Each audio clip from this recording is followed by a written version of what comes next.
আজ আমি যাচ্ছি মায়াপুর ইস্কন দেখতে। তোমরা মায়াপুর ইস্কনে এলে সবারই আগের মূল আকর্ষণ মায়াপুরের এই মন্দিরটা দেখতে পাবে, কিন্তু এই মন্দিরে কাজ চলার জন্য এই মন্দিরে তোমাদেরকে ঢুকতে দেবে না। তারপর আমরা চলে আসি এর পাশের একটা মন্দির দেখতে, যে মন্দিরটা এর ঠিক পাশে অবস্থিত। এটা রাধাকৃষ্ণের মন্দির।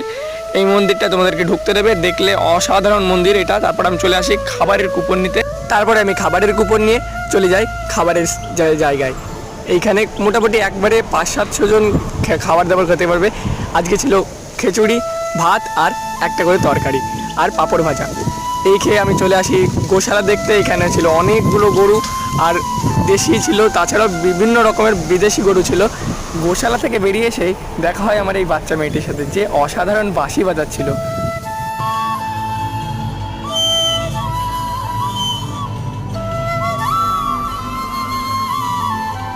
তো আজকে আমি বাড়ি যাই, দেখা হচ্ছে পরের ভিডিওতে।